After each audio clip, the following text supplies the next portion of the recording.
My name is Mr. Hertz. I teach 7th grade health class.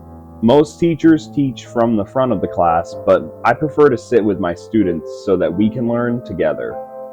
Today, we learned about the effects of extreme temperature on the human body. We covered everything from sunstroke to hypothermia. One of my students had a really good question about throwing an overheating person into ice water, but as I attempted to answer them, I was interrupted by the final bell. As the students gathered their things and rushed out of the classroom, I put on my windbreaker and slid some paperwork from my desk into a backpack of my own. I took one last look at my classroom. It was a bit messy, and I felt bad leaving it that way for the custodial staff, even if it was their job to clean the school. I made my way to the exit and remembered how cold it had been recently.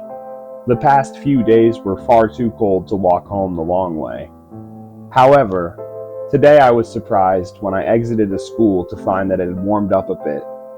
The cold winds had died down and the sun felt warm, despite the ground being covered in snow. The relief was welcome. I needed the long way today. To take time to myself, after an argument I'd had with my parents the night prior. As I walked on the crunchy snow that blanketed the sidewalk, I did my best to avoid spots that had frozen over with black ice.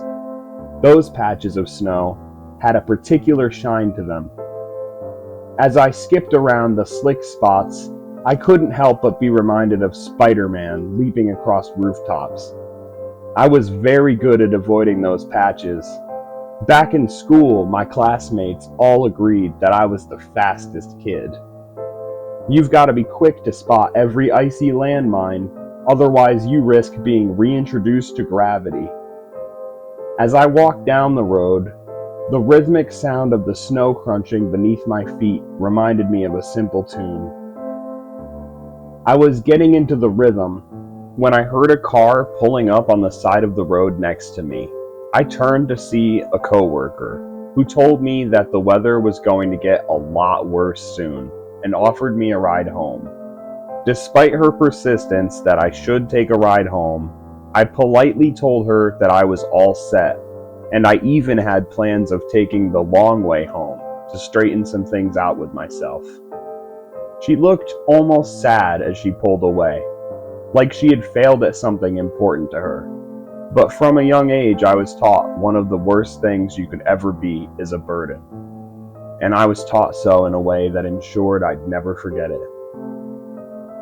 I made my way down the street as snow began to lightly fall around me. Each dropping clump excited my ADHD brain.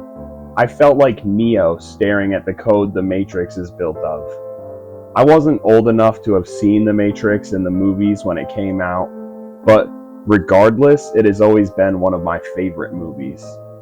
Before I let my mind wander too far into simulations, I decided to focus on my route, because I'd almost missed a turn that would have turned the long way into the really long way. The snow crunching beneath my feet was starting to feel like a theme song soundtrack as I skipped up the street, and in a way, it kind of was. It was the sound made by me walking, after all. While I danced up the street, I realized the intense movement was actually making my windbreaker feel like too much, like I needed to cool off. Knowing that it was winter, I didn't want to take it off fully, but I did unzip it. As I walked and tried to cool down a little, I kept feeling these intense pangs of anxiety. These sharp moments of world-shattering and momentarily debilitating dread. Intense urges to go home to my parents. Urges that would be normal for a child, but not urges that made sense in my current situation. I was walking to my apartment, not my parents' house. I was just taking the long way to get there. Ignoring these odd feelings, I pushed forward, admiring the trees covered in a thin layer of ice. I found the way they glowed when the sunlight reached them to be beautiful. Despite being distracted by the trees, I thankfully made the second critical turn of my walk onto a side street with a blind drive that is barely marked. So if you blink, you'll miss it. The snow started coming down heavier, and as I walked down the road, I saw an elderly homeless man across the street, drinking liquor near a bonfire outside of an abandoned house. He spotted me immediately, and he waved, but as he did, he spilled some of his drink out of his bottle, which prompted him to physically rage, spilling more of his alcohol than if he'd just taken the loss. I wouldn't have made a silly mistake like that, I thought.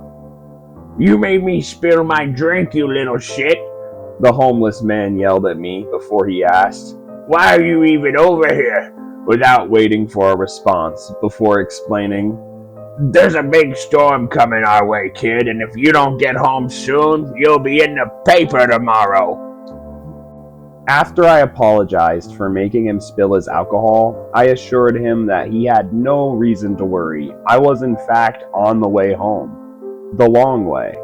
He muttered something, but I couldn't hear him very well, and I didn't really need to hear him anyway, did I? Listening to another drunk adult acting like they know everything. I know exactly what that guy's like. I've dealt with people like that my whole life. What does he know anyway? I trudged away down the street past him without another word as I shook off that interaction. It made my stomach hurt and made me feel cold, which was frustrating because I was definitely getting warmer. It was at this point I decided to take my windbreaker off and tie it around my waist. That seemed to do the trick, as I instantly felt a little better. I was still a little shaken up by what the homeless man had said, but as I walked and admired the glowing trees, I felt calm and content. I was glad in this moment that I had decided to take the long way. It might have required more work, but the view was to die for. As much as I was enjoying the view, I knew it wouldn't last long, as I could see the glow dimming in the trees as the sun started to set. Not wanting to miss a moment of that beauty, I kept my eyes on the trees beside me as I walked. And what a walk it was. This private slice of heaven that only I had the pleasure to see. I walked with my gaze fixed on the trees for far longer than I should have, until the glow had long faded, and the moment it did, the world began to look less warm and a lot more cold. Despite how cold it looked out there, the heat I was producing was becoming unbearable, so I decided to take my windbreaker off completely.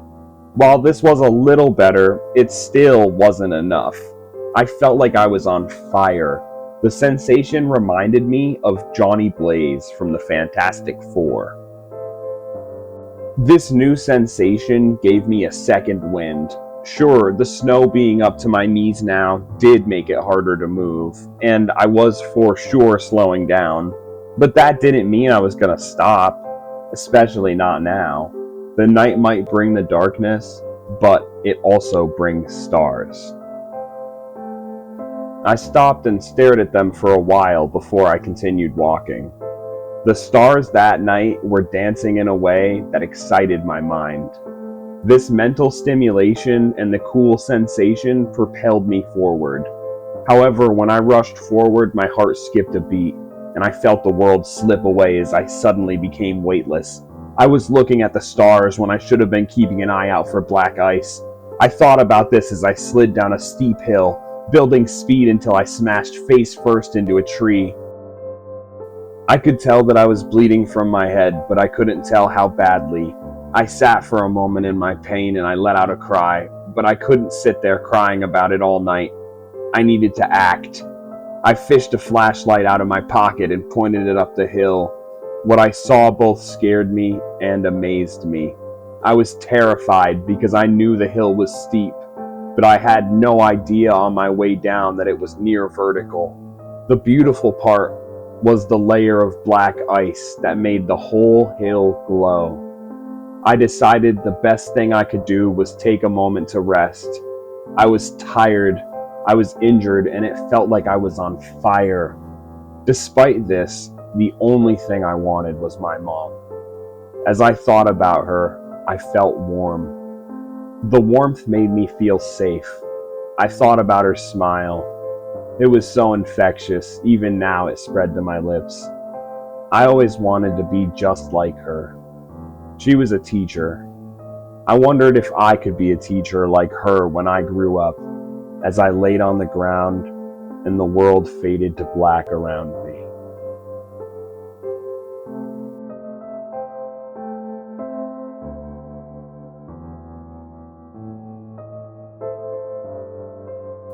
In the early hours of Saturday the 18th, October 2025 at approximately 4:30 a.m., the body of 13-year-old Dylan Hertz was located near the bottom of a hill in the Somerset area. The body was located after a driver noticed an odd glow coming up the side of the hill and stopped to investigate. It is believed that Dylan became confused on his walk while taking the long way home after turning down a ride home from his teacher. And while on that walk, he'd had an accidental fall that led to his untimely demise. The situation is currently under investigation, and no further details have been released as of yet. If more details come to light, they will be posted here.